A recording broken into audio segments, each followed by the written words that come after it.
नमस्कार दोस्तों, real chemistry में आपका स्वागत है। दोस्तों आज हम स्टार्ट करने वाले हैं कॉम्प्लेक्स कंपाउंड यानी कि कोऑर्डिनेशन कंपाउंड्स। तो ये जो चैप्टर है यानी कि कॉम्प्लेक्स कंपाउंड, उसके अंदर बेसिक टर्म्स कौन सी आती है और ये चैप्टर की यूजेस क्या है, आज हम उसके बारे में देखते हैं।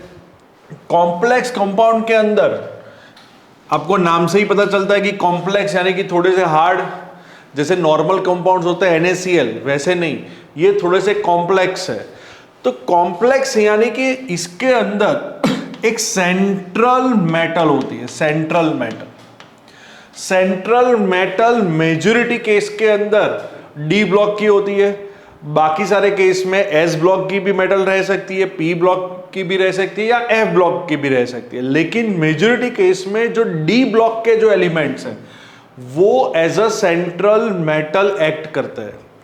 उसके साथ सराउंडिंग के अंदर ये जो स्पीसीज है, जो अभी मैंने राउंड किया है, ये जो भी स्पीसीज है उसको बोलते हैं लिगैंड्स।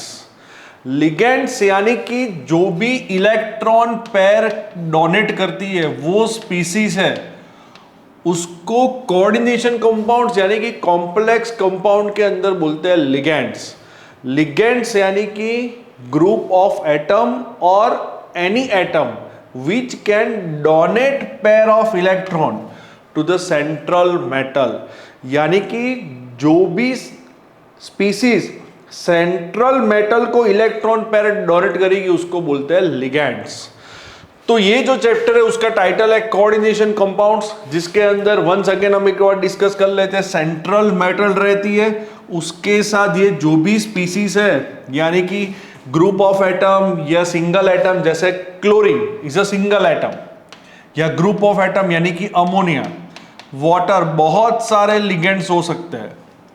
तो लिगेंड्स जो है वो इलेक्ट्रॉन पेयर डोनेट करेंगे और जो सेंट्रल मेटल है वो इलेक्ट्रॉन पेयर एक्सेप्ट करेंगे। जो भी इलेक्ट्रॉन पेयर डोनेट करते हैं उसको बोलते हैं लुईस बेस, और जो भी इलेक्ट्रॉन पेयर एक्सेप्ट करते हैं उसको बोलते हैं लुईस एसिड। यानी कि in coordination compounds ligands are act as a Lewis base and central metal are act as a Lewis acid. Okay, अच्छा देखिए ये दूसरा भी एक कॉम्प्लेक्स कंपाउंड है जिसके अंदर यहां पे सेंटर के अंदर सेंट्रल मेटल रहती है। सेंट्रल मेटल यानी कि D ब्लॉक की यहां पे हम डिस्कशन करेंगे। उसके साथ यहां पे क्लोरीन रह सकता है, अमोनिया रह सकता है, बहुत सारे जो लिगेंड्स है वो आजू बाजू यहां पे इसके आसपास रहेंगे। राइट, चलिए अब ये जो कंसेप्ट है कोऑर्डिनेशन कंपाउंड्स का, वो सबसे पहले लॉन्च किया था अल्फ्रेड वर्नर ने। अल्फ्रेड वर्नर ने क्या बताया था कि जैसे कि भी एडिशन जो कंपाउंड्स है, एडिशन कंपाउंड्स यानी कि कोई भी दो स्पीसीज को ज्वाइंट करके जो कंपाउंड्स बनते हैं उसको बोलते हैं एडिशन कंपाउंड्स। तो एडिशन कंपाउंड्स यानी कि जिसके अंदर दो कैटायन है, दो एनायन है, एक से ज्यादा पॉजिटिव चार्ज है, एक से ज्यादा नेगेटिव चार्ज है, वैसे कंपाउंड्स को बोलते हैं एडिशन कंपाउंड्स। यानी कि addition compounds is a simple compound containing two or more simple compounds combined into a crystal। Crystal structure के अंदर दो और उससे ज्यादा कंपाउंड ऐड होके जो भी कंपाउंड बनते हैं उसको एडिशन कंपाउंड्स बोलते हैं। एडिशन कंपाउंड्स के दो टाइप्स हैं। पहला टाइप है उसको बोलते हैं डबल सॉल्ट, और जो दूसरा टाइप्स है उसको बोलते हैं कॉम्प्लेक्स सॉल्ट यानी कि कोऑर्डिनेशन सॉल्ट। फिर से एडिशन कंपाउंड यानी कि दो सिंपल कंपाउंड, दो और दो से ज्यादा सिंपल कंपाउंड होते हैं, उसको मिक्स करके कंबाइन करके जो बनाते हैं उसको बोलते हैं एडिशन कंपाउंड्स। उसके दो टाइप है, double salt and complex salt. तो डबल सॉल्ट के यहां पे आपको एग्जांपल दिख रहे हैं। डबल सॉल्ट के यहां पे तीन एग्जांपल है। First one is Mohr salt, second one is potash alum, third one is carnallite, एक टाइप मिनरल है। नाउ मोहर सॉल्ट जो है वो एक कंपाउंड FeSO4 और दूसरा कंपाउंड अमोनियम सल्फेट, ये दो कंपाउंड को ऐड करके बनाया गया है। दूसरा एग्जांपल है पोटाश एलम, ये potassium sulphate as well as aluminium sulphate से बनाया गया है। नेक्स्ट एग्जांपल है कार्नेलाइट, जो potassium chloride and magnesium chloride से बनाया गया है। इसलिए ये जितने भी डबल सॉल्ट के एग्जांपल है, उसको अगर मैं एक्वियस मीडियम में डिसॉल्व करता हूं, फिर से अगर ये मोहर सॉल्ट है, मैंने उसको डिसॉल्व किया एक्वियस मीडियम के अंदर, तो जैसे ही मैं डिसॉल्व करूंगा वो कौन से आयंस में कन्वर्ट होगा, तो सबसे पहले Fe+2 में कन्वर्ट होगा, SO4- में कन्वर्ट होगा, ये वाला जो कंपाउंड है वो भी ब्रेक हो जाएगा NH4+ अमोनियम आयन में एंड SO4-2, और ये जो वाटर है, वाटर ऑफ क्रिस्टलाइजेशन, वो वाटर के साथ मिक्स हो जाएगा। यानी कि मोहर सॉल्ट को अगर मैंने पानी में डिसॉल्व किया, एक्वियस मीडियम में डिसॉल्व किया, तो वो इंडिविजुअल आयंस में कन्वर्ट हो जाएगा। क्या हो जाएगा? इंडिविजुअल आयंस, यानी कि cations and anions में कन्वर्ट हो जाएगा। ओके, जैसे एक Fe+2 मिला, एक SO4-2 मिला, दो मुझे मिलेगा NH4+, SO4-2 मिलेगा। अगर मैंने पोटाश एलम को डिसॉल्व किया तो वो भी 2K+ में कन्वर्ट हो जाएगा, SO4-2 में डिसोसिएट हो जाएगा, ये जो पहला कंपाउंड है। ओके, फिर दूसरा कंपाउंड है जिसमें से मुझे मिलेगा 2L+3 एंड 3SO4-2। यानी कि पोटाश एलम को अगर मैंने डिसॉल्व किया एक्वियस मीडियम में, तो टोटल नंबर ऑफ पार्टिकल, यानी कि सॉल्यूशन चैप्टर के अंदर आपने पढ़ा था वन ऑफ फैक्टर I, तो यहां पे वन ऑफ फैक्टर I यानी कि total number of particles 2, 3, 4, 5 and 3, यानी कि टोटल 8 पार्टिकल मिलेंगे मुझे। अगर मैंने इसको डिसॉल्व किया यानी कि मोहर सॉल्व कर दो, टोटल नंबर ऑफ पार्टिकल यानी कि वन ऑफ फैक्टर I, यानी कि 1, 2, 3, 4, क्योंकि 2 NH4+ है एंड 5, टोटल कितने पार्टिकल मिलेंगे? 5 पार्टिकल्स। दैट्स वाई अगर मैंने डबल सॉल्ट को डिसॉल्व किया तो जितने भी कैट आयंस है, इंडिविजुअल कैट आयंस और एनायंस में कन्वर्ट हो जाएगा। जो दो कंपाउंड को मैंने ऐड करके बनाया था, वो दोनों कंपाउंड अपनी आइडेंटिटी को लॉस कर देंगे, उसको गिव अप कर देंगे, क्योंकि अब आफ्टर डिसोल्यूशन ये FeSO4 नहीं है, ये NH4 अमोनियम सल्फेट नहीं है, वो इंडिविजुअल आयंस में कन्वर्ट हो गए। यानी कि अगर आपने प्रैक्टिकल में करा होगा सॉल्ट एनालिसिस, तो अगर आप इसका सॉल्ट एनालिसिस करोगे तो मुझे हर एक कैट आयन और anion, individual cation and anion की टेस्ट मुझे पॉजिटिव मिलेगी। क्या मिलेगी? पॉजिटिव मिलेगी। इसको बोलते हैं डबल सॉल्ट। डबल सॉल्ट यानी कि जिसको डिसॉल्व करने के बाद वो अपनी आइडेंटिटी लॉस कर देगा, यानी कि खो देगा वो अपनी आइडेंटिटी, क्योंकि वो individual cations and anions में कन्वर्ट हो गया।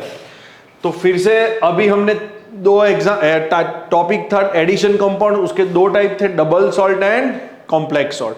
डबल सॉल्ट के अंदर हमने 3 एग्जांपल पढ़े, Mohr salt, potash alum and carnallite.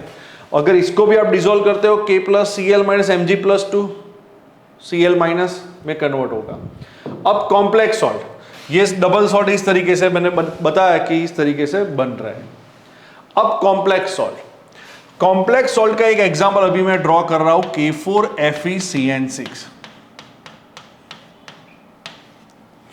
अगर मैंने कॉम्प्लेक्स सॉल्ट को डिसॉल्व किया एक्वियस मीडियम के अंदर, तो यहां पे जो रीडिंग मिलता है वो थोड़ा सा अलग है।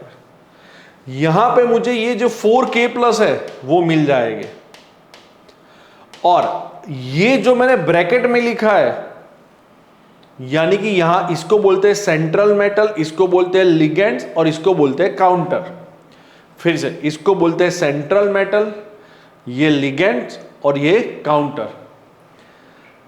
कभी भी सेंट्रल मेटल एंड लिगेंड का बॉन्ड एक्वियस मीडियम में जब आप डिसॉल्व करते हो तब ब्रेक नहीं होगा, यानी कि मुझे 4K+ मिला और ये जो पूरा ब्रैकेट है यानी कि ये जो पूरा नेगेटिव आयन है, एन आयन है, वो एज इट इज रहेगा, इंटैक्ट रहेगा। इसके ऊपर का चार्ज होगा -4 और ये जो -4 चार्ज है उसको बैलेंस करने के लिए यहां पे 4K+ है। फिर से ये पूरे ब्रैकेट का चार्ज -4 है, उसको बैलेंस यानी कि काउंटर करने के लिए कैट आयन कौन सा है, पोटेशियम, कितने हैं, 4। अब यहां पे मुझे ये जो सेंट्रल मेटल एटम है यानी कि आयन है Fe, वो कभी भी Fe+2 या +3 में कन्वर्ट नहीं होगा। अगर मैंने ये जो सॉल्यूशन है उसका मैंने सॉल्ट एनालिसिस किया तो मुझे पोटेशियम प्लस जो आयन है उसकी टेस्ट पॉजिटिव मिलेगी। मुझे कभी भी यहां से ये ब्रैकेट फर्दर डिसोशिएट नहीं होगा, यानी कि फर्दर इसमें से Fe+2 and 6 cyanide ion 6Cn- वो कभी भी कन्वर्ट नहीं होंगे। कभी भी ऐसा फर्दर डिसोसिएशन नहीं होगा। ऐसे कंपाउंड को बोलते हैं कॉम्प्लेक्स कंपाउंड यानी कि कॉम्प्लेक्स सॉल्ट। सॉल्ट यानी कि यहां पे कैट आयन है as well as anion है। तो फिर से कॉम्प्लेक्स कंपाउंड के अंदर जो सेंट्रल मेटल है वो अपनी आइडेंटिटी को इंटैक्ट रखेंगे, यानी कि लॉस नहीं होने देंगे। Fe क्या बोलता है, पहले भी यहां पे Fe था, यहां पे भी Fe हूं, मैं Fe+2 में कन्वर्ट नहीं हुआ हूं। सेम साइनाइड जो 6 साइनाइड है, यहां पे भी 6Cn है और यहां पे भी 6Cn है, वो 6Cn- में कन्वर्ट नहीं हुए हैं। लेकिन ये जो पोटेशियम है वो 4K+ में कन्वर्ट हो गया है, यानी कि अगर आप इसका सॉल्ट एनालिसिस करते हो तो पोटेशियम प्लस का जो आइडेंटिफिकेशन टेस्ट है वो आपको पॉजिटिव मिलेगी। दोस्तों आए समझ में? ओके दोस्तों, तो फिर से एडिशन कंपाउंड्स के 2 टाइप है, double salt and complex salt. तो कॉम्प्लेक्स सॉल्ट के अंदर फिर से मैं बता दूं क्या आता है, सेंट्रल मेटल आती है। सेंट्रल मेटल मेजॉरिटी केस में D ब्लॉक की रहती है, माइनर केस में S ब्लॉक, P ब्लॉक या F ब्लॉक की रह सकती है, लेकिन वो मेटल ही रहेगी। सेंट्रल मेटल क्या करेगी, इलेक्ट्रॉन पेयर एक्सेप्ट करेगी। कहां से एक्सेप्ट करेगी, लिगेंड से। लिगेंड यानी कि ऐसी स्पीसीज जो इलेक्ट्रॉन पेयर डोनेट करेगी। अच्छा, आपने ऑर्गेनिक में पढ़ा होगा कि व्हाट इज न्यूक्लियोफाइल। तो न्यूक्लियोफाइल यानी कि species which can donate electron pair to the carbon. Nucleophile यानी कि species which can donate electron pair to the carbon यानी कि कार्बोकैटायन। फिर आपने फिजिकल केमिस्ट्री में इक्विलिब्रियम चैप्टर में पढ़ा होगा कि व्हाट इज बेस। बेस यानी कि species which can donate electron pair to the hydrogen यानी कि H+।